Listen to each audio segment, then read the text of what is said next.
let me thank Ahmed and Fabrice for this nice invitation and for the organization of the conference, and particularly Ahmed for his hospitality during my current stay here at the IHES. Thank you. So I'm going to be discussing today some problems concerning the deformation and variation of algebraic cycles, focusing on the equal characteristic P situation. So to begin, let me describe the rough type of problem that we'll be interested in and some existing and new conjectures.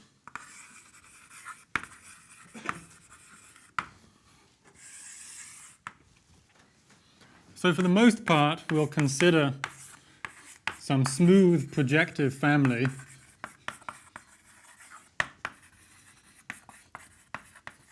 of smooth varieties over a field.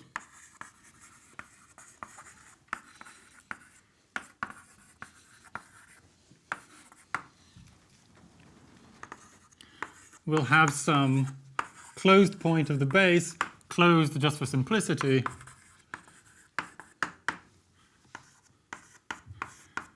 and to be precise, let's take some codimension I cycle on the fiber over this point. And I'm not going to be interested in any torsion questions today, so I'll always be working with cycles tensor Q.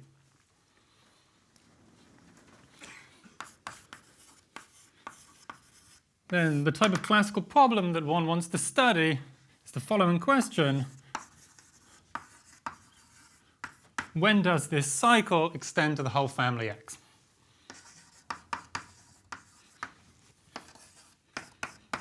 In some sense. There are various more precise formulations you can give.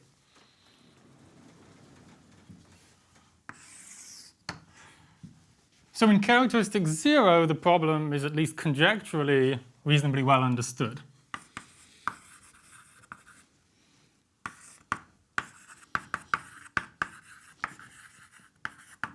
Because we have the variational Hodge conjecture of Grothendieck.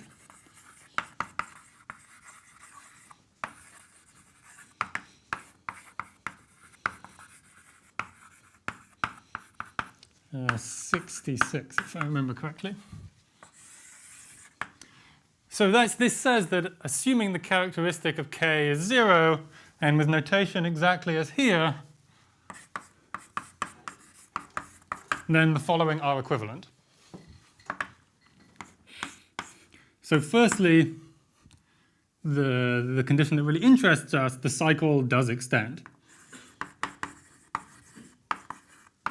So the cycle extends from the special fiber to all of X. To be precise, mod homological equivalence.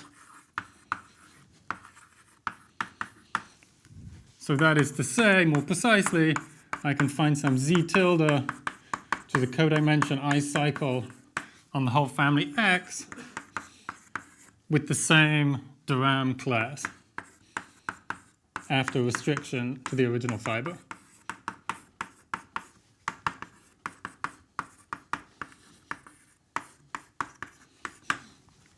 And this extension, mod homological equivalence, is really the best one can ever hope for, so that's what we'll study throughout. Although it slightly misrepresents what Grothendieck wrote, the expectation is that a sufficient condition is the obviously necessary. So you have ambiguity, what is the Rham cohomology, because you can take 1 over Q or over K. So which one do you take? That doesn't matter. And if I've taken a closed point, it doesn't matter. No, but K is a field of characteristic 0, so it's a field of the rationals. Oh, K. Yeah, de Rham cohomology over K. Over K. Yeah, of course. I exclude it from the notation because de Rham cohomology is not going to appear very much. Yeah, absolutely over K. Yes, okay. Yeah. So the expectation is that the obvious necessary condition is sufficient. That is to say, it's enough that the de Rham cycle class living in the de Rham cohomology of the special fiber lifts to the de Rham cohomology of the whole family X, de Rham cohomology over K. Or do you assume that the point is a residue field K? Well, I take it to be, in fact, very soon K is going to be algebraically closed. But in the cases, as long as it's a closed point, that doesn't matter. And if I compute de Rham cohomology using the de Rham complex, it doesn't matter whether I compute it over K or over a finite extension of K. No, but I understand that the condition too that the class. Okay, I have to think, but it's not. Well, in any case, I only care about the case K algebraically closed.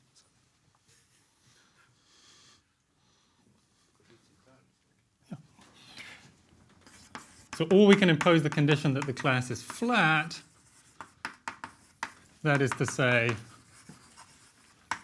it lifts to a global section on the base of this de Rham local system.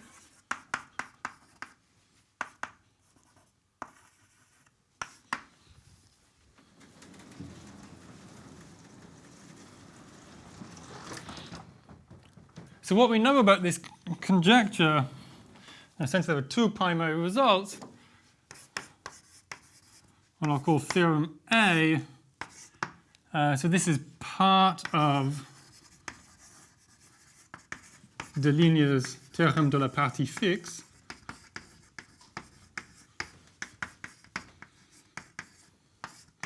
States that conditions 2 and 3 are equivalent. So I can't reach up there any longer, but it says that the obvious map from the group in 2 to the group in 3 is surjective. And from that surjectivity, one sees that two conditions are equivalent.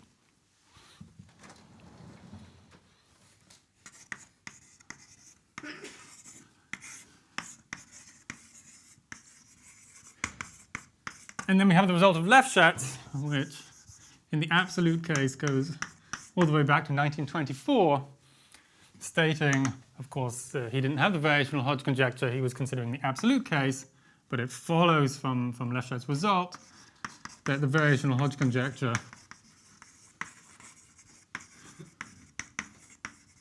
is true for divisors, that is to say in codimension 1. And apart from that, okay, we have some special cases where we know the Hodge conjecture and therefore we can deduce variational statements. But essentially, apart from that, we don't know much else.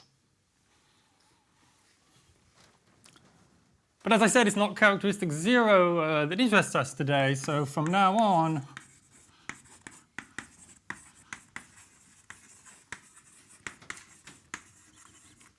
K is going to be a perfect field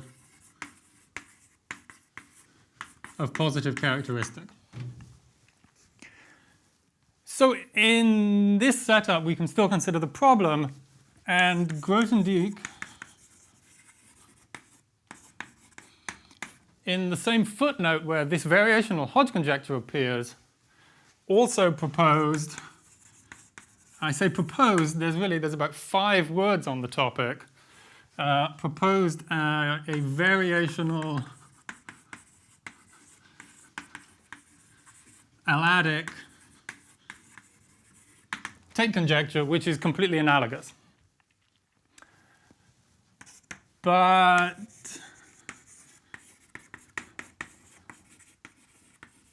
very little seems to be known about it. It seems not to have even been very widely studied. And so instead, I'd like to follow the same philosophy that Lei Fu mentioned at the very end of his talk yesterday, that to study deformational problems in characteristic P, we should work p-adically. And so the main aim today, instead of trying to formulate such variational questions using Aladic cohomology,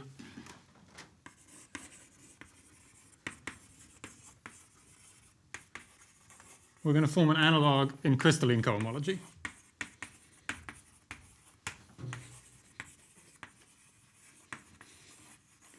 And let me remark immediately that I'll make comments later about rigid cohomology.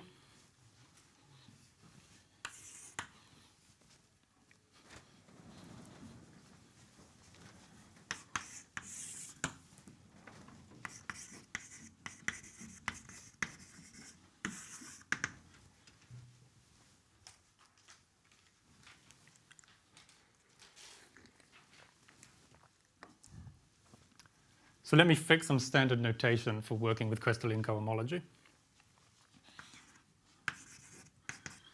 W is W of K, ring of Witt vectors of our perfect field K.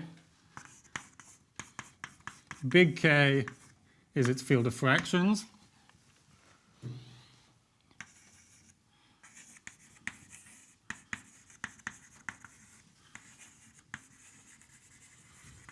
For any reasonable scheme over K, we'll be more clear later about what reasonable means. I can consider the crystalline cohomology, and I will continue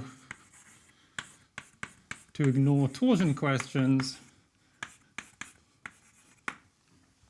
So I'll always work with crystalline cohomology with P inverted, and I'll, hoping this doesn't upset you, Professor Kerr, I'm going to continue to omit the K. Everything's taken over K.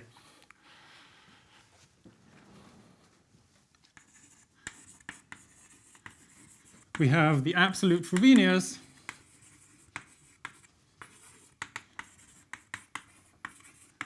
which acts on the crystalline cohomology groups, and so I can consider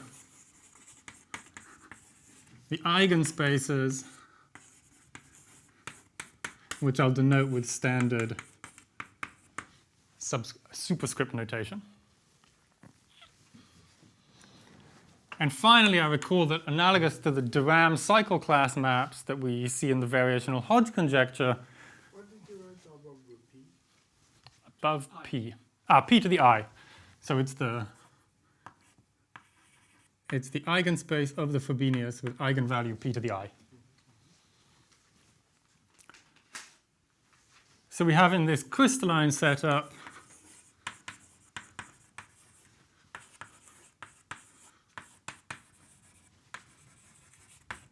crystalline cycle class maps which associate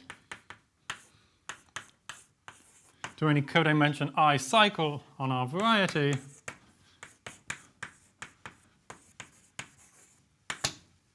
its corresponding value in the 2ith crystalline cohomology. And in fact, we know that it lands in the middle eigenspace of the Frobenius.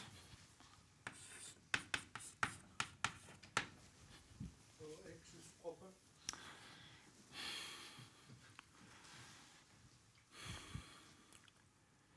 In the cases in which I apply the crystalline class map, it is indeed going to be proper. If it's not proper, then you're right that there's then some subtlety regarding the crystalline cycle maps, but you can certainly define it now using some technique in K-theory. I mean, if you use, let's say, Geisser-Levine's computation of K-theory and characteristic P, one can easily define the crystalline cycle class maps for any finite type K-scheme. But I got quite worried about this at one point when I started looking back over the classical literature, and there was this restriction of the cycle class maps to the proper case.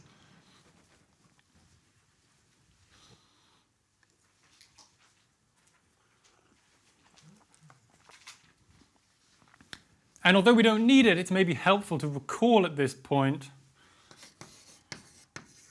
just to put ourselves in the right frame of mind, at least part of. You want the naive crystalline cohomology, because it is very large. It's very large. If X is not proper, then it's very large. It's very big, yes. Yeah. Okay. This is why I'll make some comments about rigid cohomology later.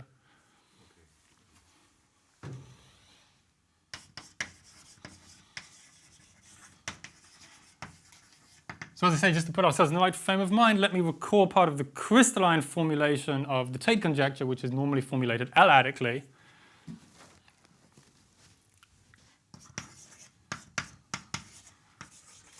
If X is smooth, projective over a finite field, then the surjectivity part of the conjecture will state that after tensing the cycle class map up by QP,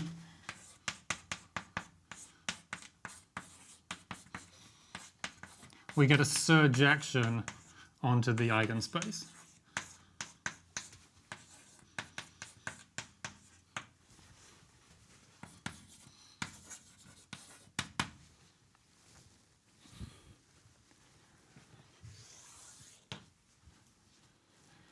So I think it can now go here. So now we have enough to formulate an analog in crystalline cohomology of the variational Hodge conjecture.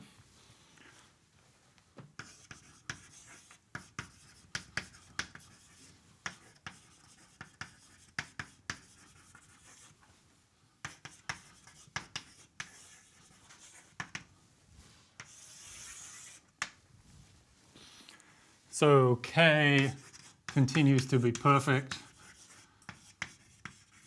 of characteristic P, and F, S,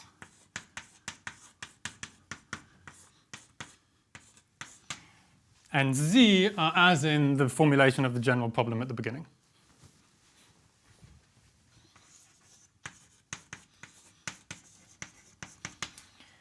And to save me writing it so many times, I'm going to let C be the crystalline class of my cycle Z.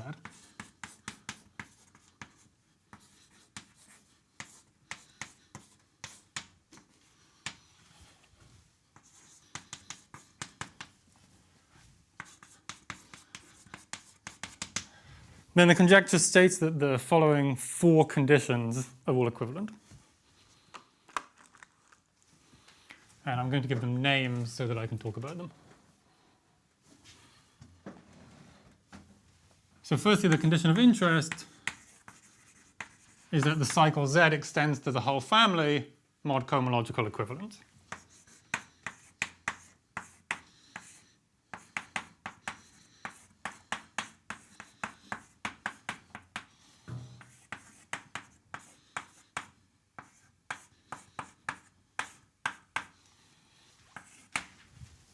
So that says the cycle extends mod homological equivalence. And one suspects that a sufficient condition is the obvious necessary one, which I'll call the crystalline condition, namely that the crystalline cycle class in the crystalline cohomology of the special fiber lifts to the crystalline cohomology of the whole family.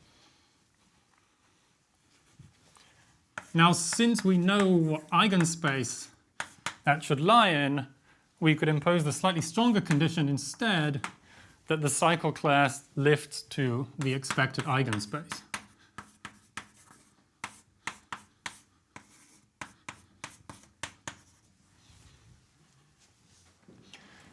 And finally, since we would like to have a nice analog of the situation in the variational Hodge conjecture, we also consider a flatness condition stating that the crystalline cycle class of our cycle is flat.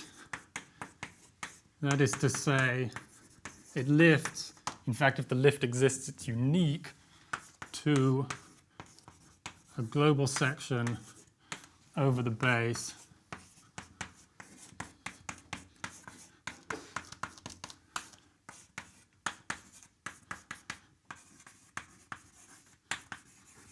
of Augus's convergent F isocrystal.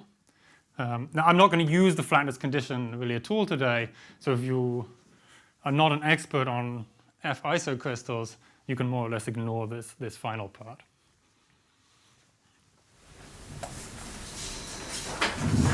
But now, again, the same problem about non-closed, residue field of the point, because the crystalline cohomology you use is over the field factor of the bit vector of K. But when you have a closed point, you have to consider the bit vector of the extension. Then you have vector space over different fields. So when you say the class lifts, so it is also not clear that what you are doing that your kind of conjecture is enough to consider it for algebraically closed field, because there's something missing in I don't know.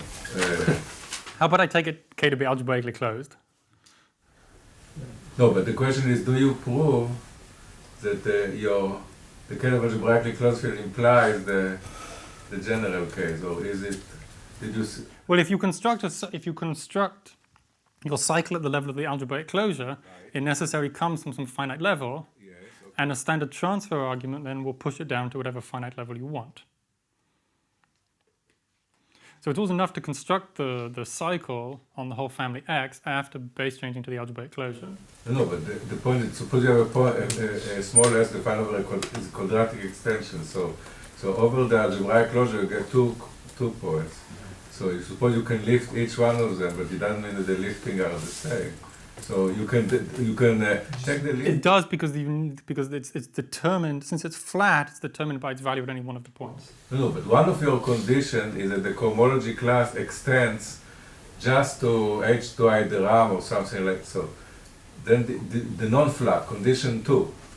And with this condition, it is not clear that if this condition is verified, then, and suppose you know the conjecture over the algebraic closures, then it is not clear that the cycle you construct is the sense to. It's clear that it is over the quadratic extension, but it's not. But then I can simply transfer it down to the original extension. If I construct a cycle over some quadratic extension, say I construct a line bundle over quadratic extension, I can then just take its norm down. Because it doesn't satisfy the condition that you want. On the quadratic extension, it satisfies only at one of the conjugate points, but possibly not at the other. It does because I assume the existence, I assume the flatness, I assume the existence of a flat class which hits it at the special point. No, in the conjecture that you say the following are equivalent, yes? You wrote there that it's the same question as before. So the Grothendieck conjecture, this is the crystalline analog, but for simplicity, we can look at the original one. So the question is whether it is reasonable to put this conjecture when there is this change of field, the closed point is not rational. So I'm saying that it doesn't trivially follow from knowing the conjecture over the bracket closed field that condition 2 is. No, I agree. In order to reduce it to the algebraic closed case, you need to work with condition 3. No, but to prove that so it's the same problem will be in proving that 2 and 3 are equivalent. Because the way you would do it is you use the Linz work, so you have to work over the algebraic closure, and there you know that you can lift one of them to a flat, but you don't know that this, again, you will have the same problem in descending from the quadratic extension. It will not be. Can we assume today it's Yeah, we can assume it's algebraically closed then. And we can discuss that afterwards. But once you've got the equivalence of the flatness condition with the others, I believe this problem can be avoided. It could be a problem in your. Let me see. So let me then take it to be algebraically closed if that will settle the issues for today. Well, the point is.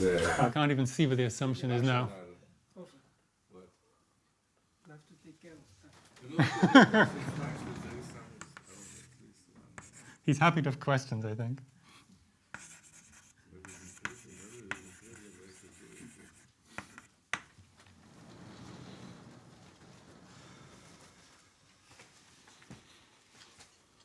Okay.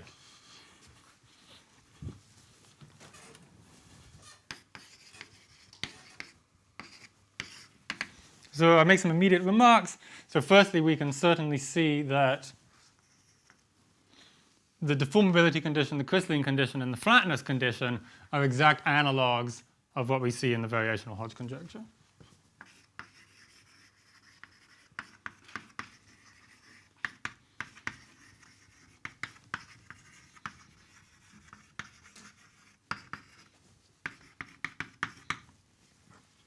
Secondly, regarding some obvious implications, deformability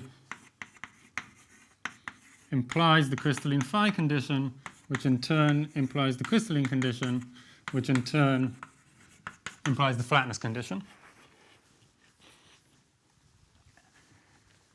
And finally, so this rigid cohomology comment I've been alluding to,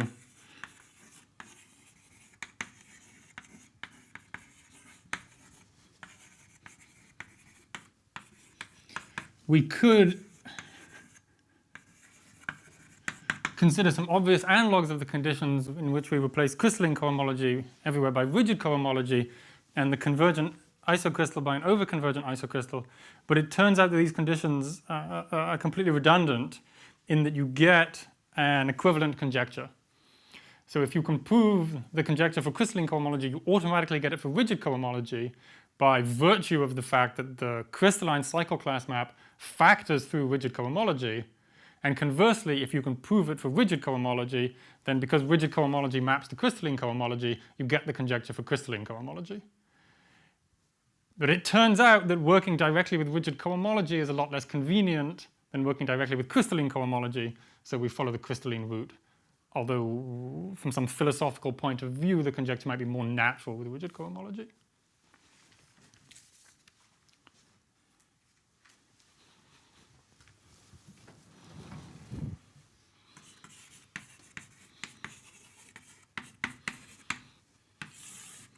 So let me state the main results then. Maybe I'll try to stick to algebraically closed field K to avoid any further problems.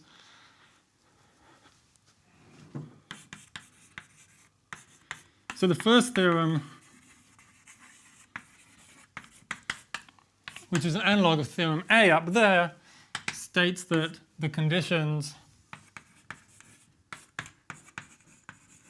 Chris phi, and flat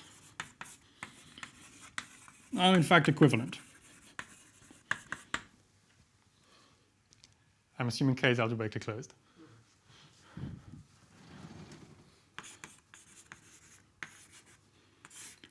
And the second theorem, which provides an analog of Lefschet's result for line bundles, states that this crystalline variational Tate conjecture is true for divisors.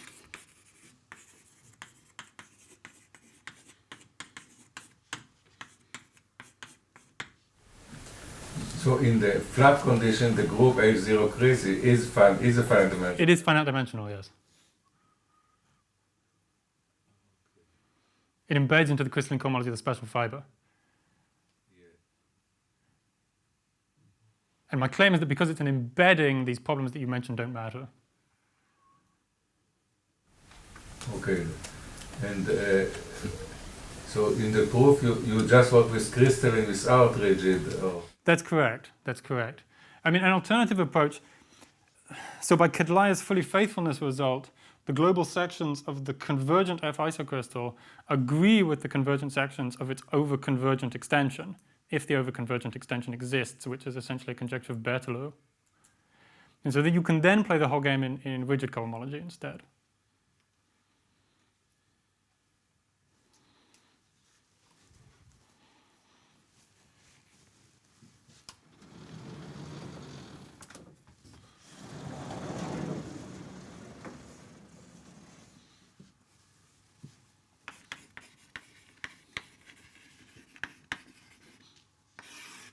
So as an application,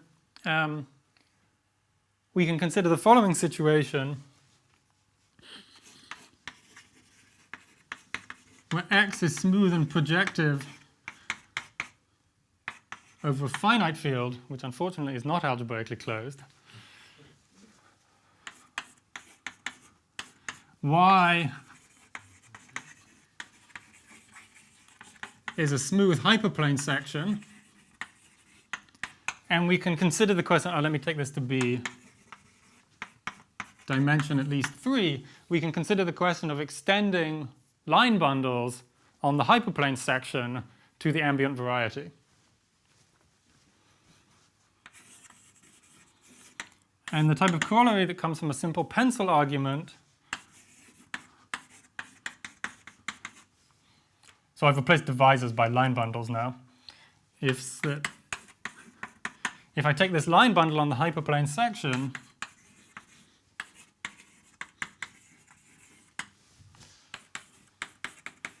then it extends to a line bundle on the ambient variety X if and only if its first crystalline Chern character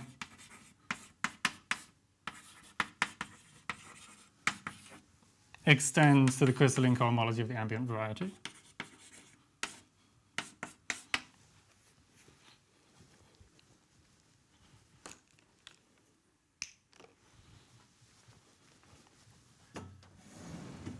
And what one can do with that is show that if you want to prove the Tate conjecture for divisors, where I now even mean the L-adic et al. Formulation of the Tate conjecture,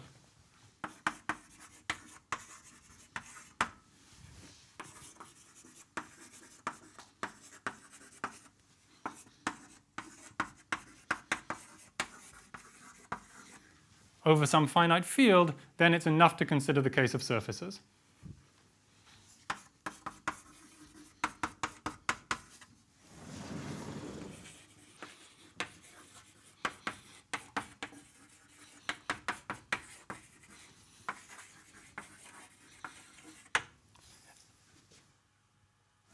So roughly, how does this go?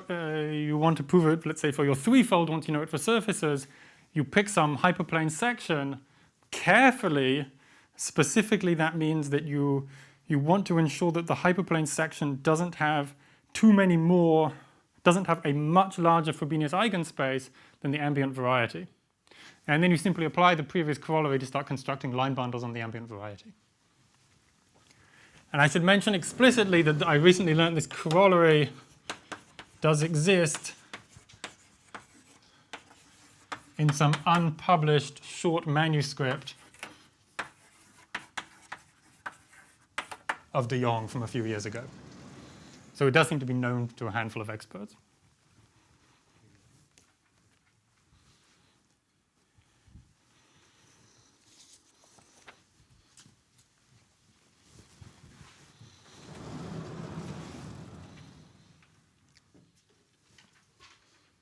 So let me turn now away from the applications again and back to the results. So the key to establishing theorem 2 is going to be a local formulation of it.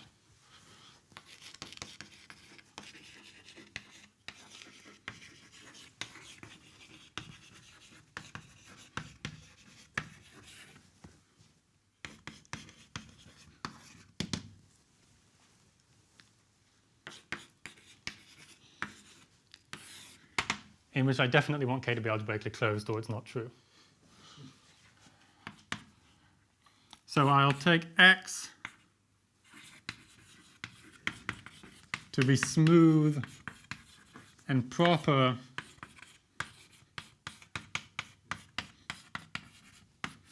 over the spectrum of some power series ring.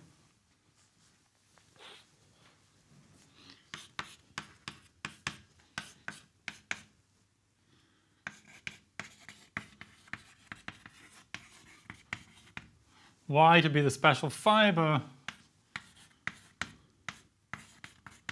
and L to be some line bundle on the special fiber.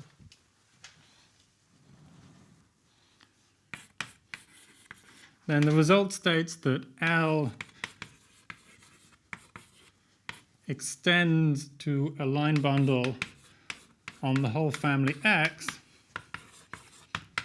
if and only if its first crystalline Chern class, well, has the analogous extension property.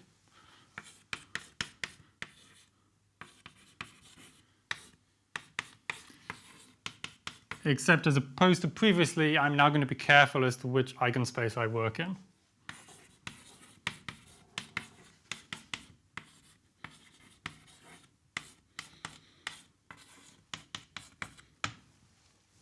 So I am going to insist that the lift of the Chern class does lie in the expected eigenspace. That can be eliminated, but it turns out to be much more natural to work with the eigenspace condition.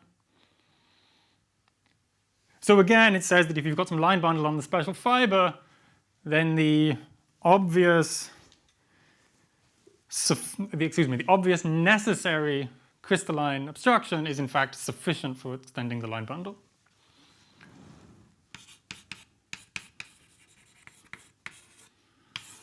For example, if you take X to be a smooth, proper family of K3 surfaces,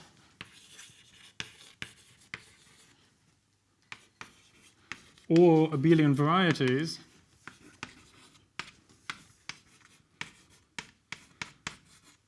over kt, where maybe I emphasize again that definitely k is now algebraically closed. Smooth proper supersingular family. To be precise, I just require H2 to be isoclinic of slope 1.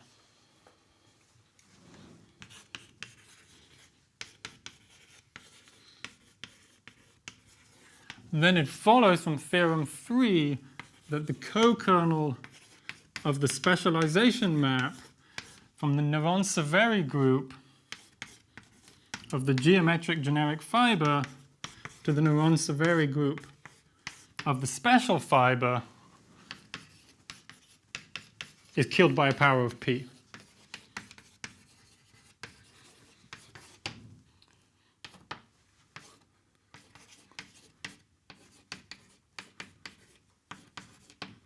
Which for smooth proper families of K3 surfaces is an old result of Mike-Artin. But I feel that this somehow gives the conceptual explanation behind it.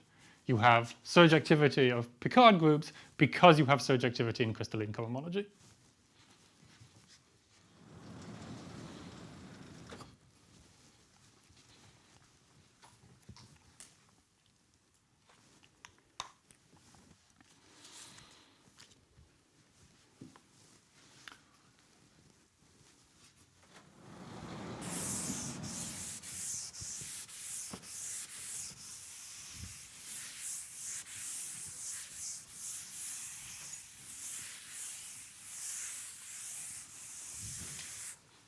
I've got to use this fishing device now.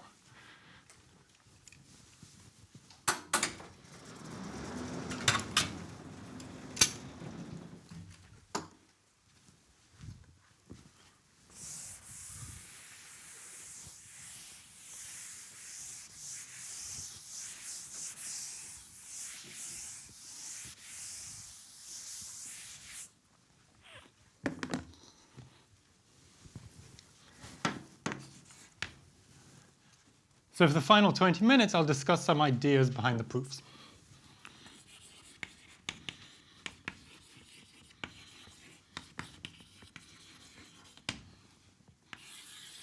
Maybe main ideas. I'd like to think there's more than one. So all the main theorems are up. So theorem 1, which is the equivalence of these conditions, at least over an algebraically closed field, is proved by modifying Deligner's original argument in characteristic 0.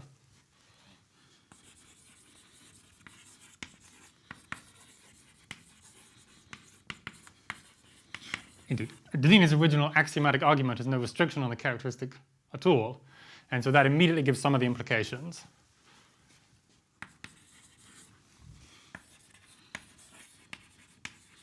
And the hard part is incorporating the Frobenius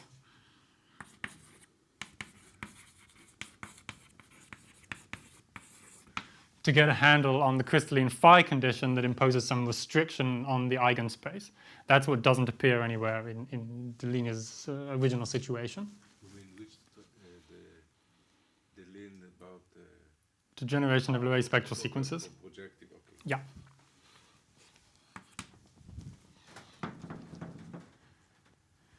So then once you've got theorem 1,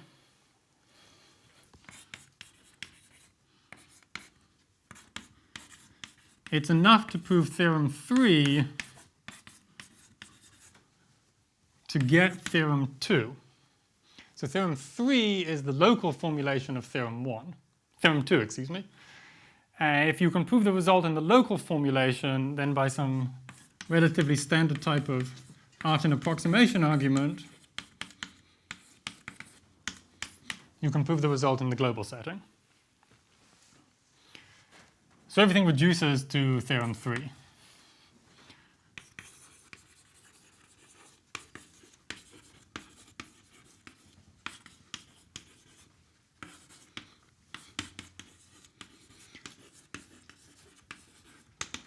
And so from now on, we put ourselves in that type of local situation. A will be power series in some number of variables over k, which again from now on is definitely algebraically closed for these results. X over spec A is smooth and proper.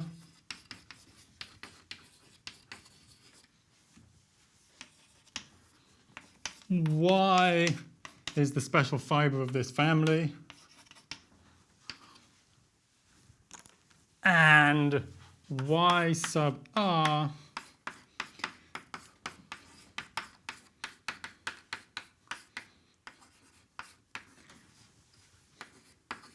is the rth infinitesimal thickening of the special fiber Y.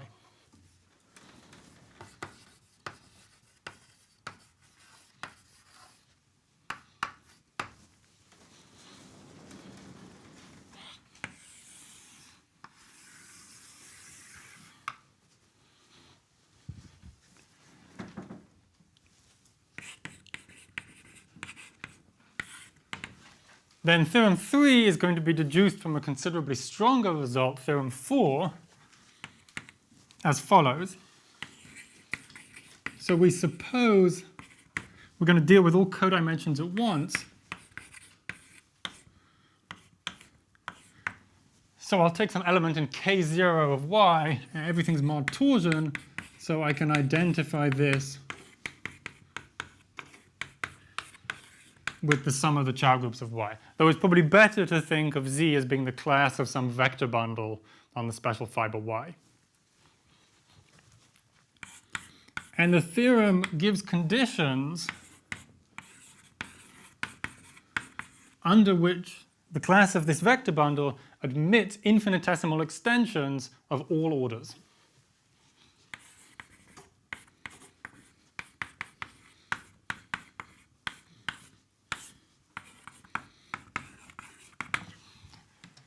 And we'll see that these infinitesimal extensions to all order exist if and only if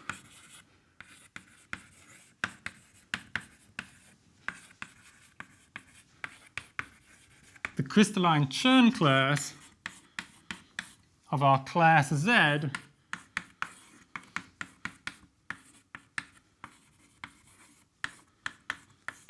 which sits in the crystalline cohomology of the special fiber lifts Chern character. Oh, sorry. I keep doing this. Thank you.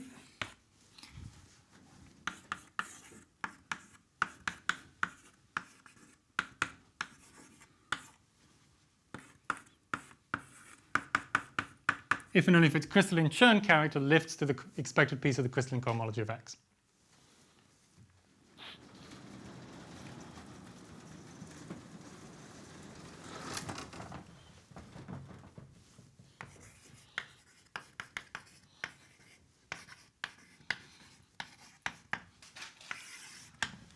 So the several comments I should make about the theorem.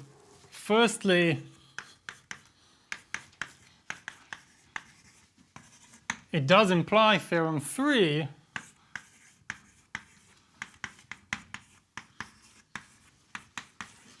since the Picard group is a direct summand of K0 on which the only non-vanishing part of the Chern character is the first Chern class, and this is key, theorem 4 tells us about infinitesimal extensions of vector bundles. But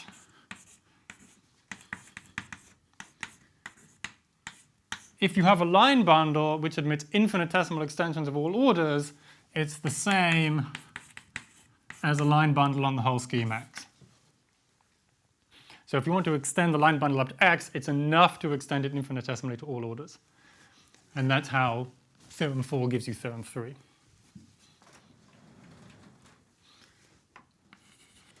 Secondly, I'd like to stress that theorem 4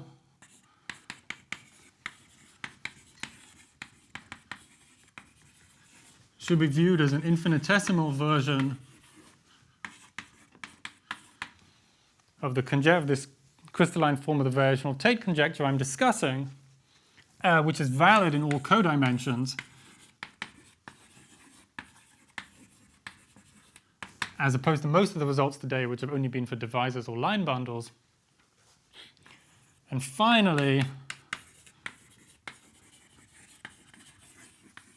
it's an analog of the result of Bloch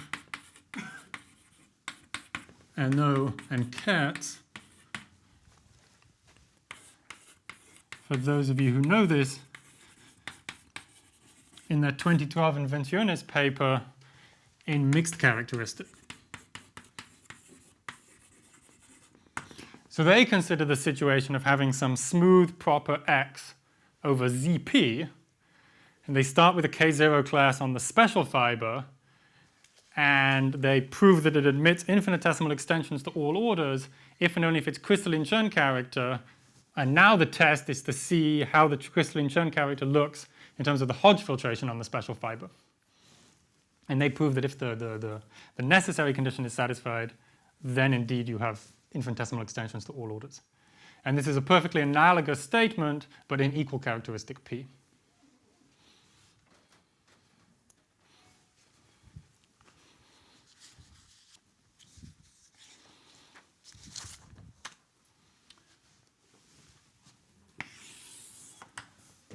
And so in the end, everything reduces to theorem 4.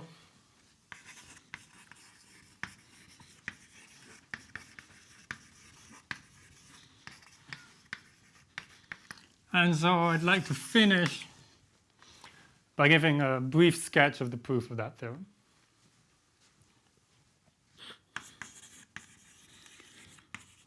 So although the theorem is inherently only a statement about K0, the proof is based on recent results in higher algebraic K theory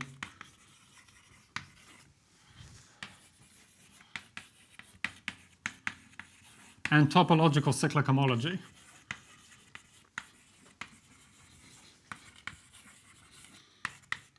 So I certainly can't give a definition of topological cyclic homology. That takes a 2-hour talk.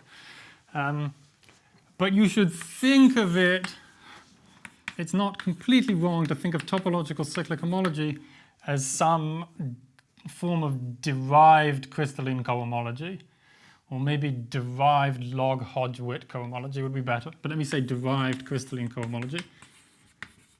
That already gives you some idea of what it's doing.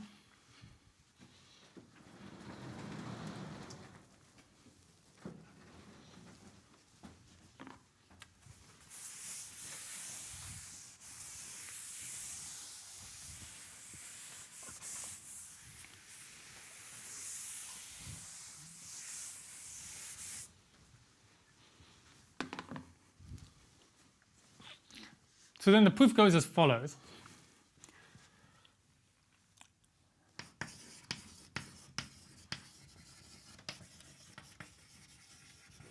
We need to understand the difference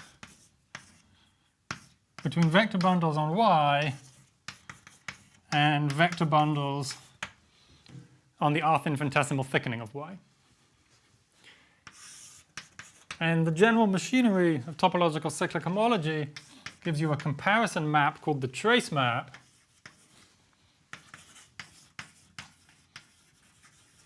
Let me omit the zeros because, as I mentioned, it's really a statement in higher algebraic K theory. Gives you a comparison between the difference in K theory to the difference in topological cyclic homology. Which, as I've said, is some derived form of crystalline cohomology, so we can almost believe that the result is going to work now. It tells us that the obstruction for K0 is some derived obstruction in crystalline cohomology. Because we have a result of McCarthy from '97 telling us that this trace map is an isomorphism in essentially full generality. You take any nilpotent thickening, even of non-commutative rings, and the theory produces an isomorphism for you. That's the very general statement that starts us off. Let me call that step 1. I'll try to break. And the K theory in question involves, is the positive or also negative, or the negative is 0? Also negative. The negative of Y is 0, but the negative YR might not be. Okay. And the difference is in the sense of spectra? Yeah. So I mean the homotopy fibers are weakly equivalent. Yes, and is this the after tensoring with Q or on the This is on the nose. nose in for nilpotent thickening in any characteristic or? Let's say characteristic P. Or at least where P is in the nilpotent ideal. Okay. Otherwise I would need to P complete both sides. The statement would be true in full generality after P completing both TC and K theory. Taking the P completion of the spectrum. No, but you don't have a P in general. So I don't need to do it here. I don't need to. No, I mean, if you're in characteristic 0, it's a... Then it's true well, no, then it's just not true. Then it is not. Then you should replace the right-hand side by classical cyclic homology. In characteristic 0 it is classical. Cyclic homology. And then you can play this same game actually to prove deformational Hodge statements in characteristic 0. And this was known before? Or cyclic? Okay. The comparison with cyclic homology is older. That goes back to Goodwillie in the early 90s, maybe even late 80s. Okay,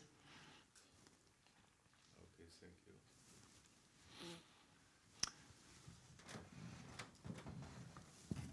So a consequence of this, more or less tautologically, is that our vector bundle class Z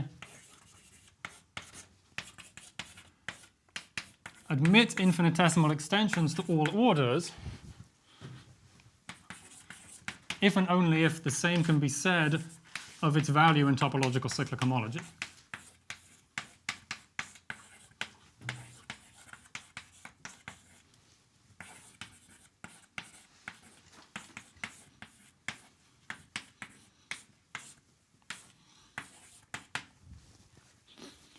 So it remains to compute some topological cyclic homology. And the key second result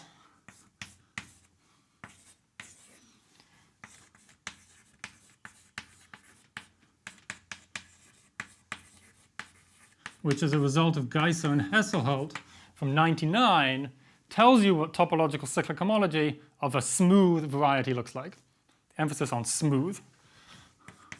So because Y is smooth, they calculate the topological cyclic homology as pieces of logarithmic Hodge-Witt cohomology.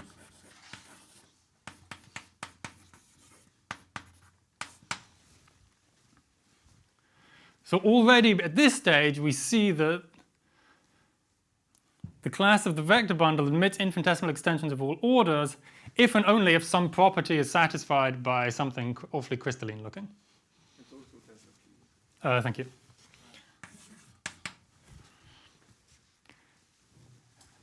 And so the main difficulty is then to describe the topological cyclic homology of all these nilpotent thickenings which are manifestly non-smooth. So we compare it, just by functoriality, to the topological cyclic homology, I should tensor this also by Q, of X itself. And the third key step, which is recent joint work of myself and Bjorn Dundas, is the formal functions theorem for topological cyclic homology, telling us that this is in fact an isomorphism. So in contrast to K0, where a limit of K0 classes on the thickenings does not give you a K0 class on X, in fact in topological cyclic homology, if you have a limit of TC classes on all the thickenings of the special fiber, then it algebraizes to a TC class of X itself. Set C is in characteristic P. Or mixed characteristic as long as you P complete. It's a very general statement that if you work over any, say any ZP algebra which mod P has a finite P basis, then the result goes through. Any Z. So the result works if you have a smooth proper scheme over the spectrum of a complete ring, complete Noetherian ring, a complete Noetherian ZP algebra. You mean complete for the... complete for some I-adic topology, any ideal I, with the property that the ring mod P is finitely generated over its pth powers. And with a basis, you mean? With Yeah, it as is finite P regular. basis, yeah. And it's regular. No, and nor are there any smoothness conditions necessary. It's a very general formal functions theorem. And I is contains P. Wait, I doesn't contain. No, L ring is complete for the zero in topology. So Well, then I get a trivial statement that TCX equals TCX. it's relative to the. It's relative to I, so I take the thickenings of the special fiber over I relative to powers of I. It's the exact analog of Grothendieck's formal functions for coherent cohomology. Sequencing of. Do you use also special fiber for P? No. No, so one should probably assume. Okay. Yes, we better assume P is in I. Yeah. And here also, when you take limit of TC0YR, isn't it more natural to do homotope? Yeah, so I'm being sloppy about limbs and homolimbs. In fact, in this case, I can kill the lim one term, but the natural statement is indeed that TCX identifies with the homotopy limit of the TCYRs. But in this particular case, I can kill the lim one term, though that doesn't play any role in the proof. You can ignore the lim one term anyway, so it's not necessary to kill it.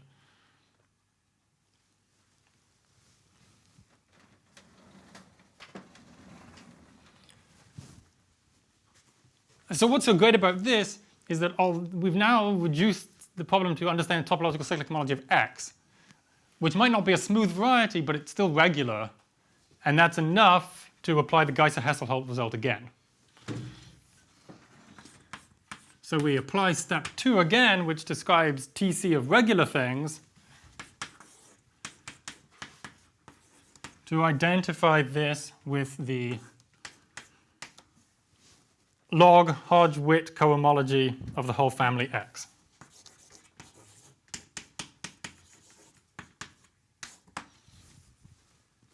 Although it's a bad, okay. It's bad, but it turns out to work. Thank you, I keep forgetting the Q. I mean, so many of the steps hold without putting Q that... Of course, the usual references for Derivative is not in these generalities. So fortunately, so either one looks at Professor Illuzi's paper and checks that many of the results hold in greater generality using some Neron-Popescu trick, Yes. or you look at a paper by Atsushi Shiho, who has already checked many of these results. I didn't know about. Yeah. No, I highly recommend it. Oh, yeah, I saw his name, but I didn't know about. He has a paper in which he exactly considers Hodge-Witt cohomology of arbitrary regular FP schemes and checks what are the minimum necessary conditions so that everything works. Okay. So it's not so bad after all. So, and finally then, step 4, we want to identify this logarithmic Hodge-Witt cohomology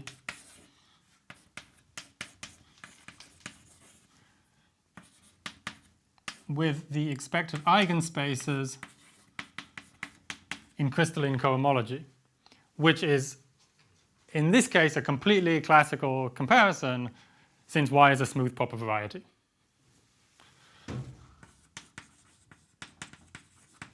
But it turns out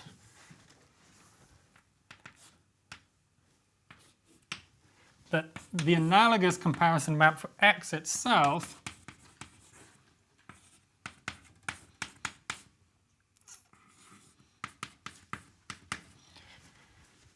is not quite an isomorphism, but you can still show that it's surjective, using a very similar arguments to the smooth proper case. And so the final conclusion is that your vector bundle class on the special fiber admits infinitesimal extensions to all orders if and only if its value in the crystalline cohomology of Y lifts to the crystalline cohomology of X. With the restriction of phi equal p. With the restriction, which you can eliminate by, if you're projective, you can eliminate with one of these Lefschetz arguments. But somehow for the statement of the theorem, it's most natural to impose the eigenspace restriction. But then afterwards you can, okay. Yeah. So that completes the proof of the sketch and of the talk. Thank you very much.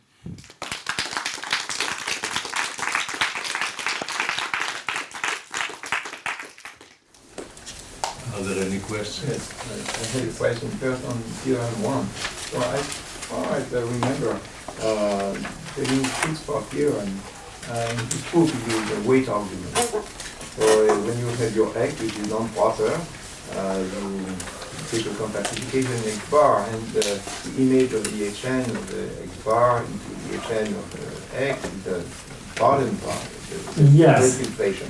So do you use some analog there? Deligne uses this to extend the degeneration of the Leray spectral sequence from the projective case to the proper case. And I've deliberately imposed the assumption that my family was projective to avoid that. But actually, I think that's a very interesting question. And I think I've given it some thought, and it seems to reveal some unknown aspect either of crystalline or rigid cohomology. We can consider precisely the situation of having some closed embedding of smooth proper varieties, and we can suppose that I have some open which contains the image of y. And then what Deligne does is he compares the image of the cohomology of u in y with the image of the cohomology of x in y, and he shows they're the same. And it would be great to have an analog in crystalline or rigid cohomology, but it simply doesn't seem to exist at present. And definitely, I mean, for eliminating these projective assumptions or for extending the results, I think that's a necessary step. So I've talked to some experts in p-adic cohomology about this, but I get some general feeling that the theory of p-adic cohomology is still not at an optimal state. So I had a second question. You said that TC somehow is close to Bath-Dirac crystalline cohomology. Yes. You have the Ramvid cohomology. So could you make the statement a bit more precise?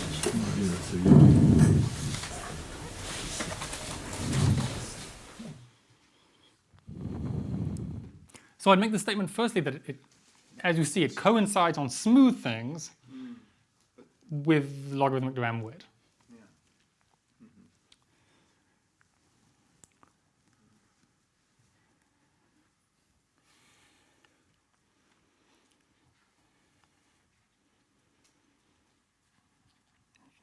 It's very hard to say anything precise.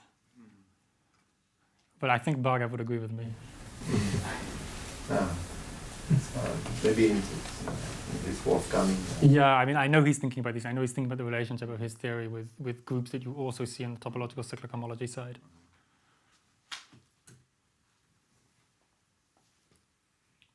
Thank you.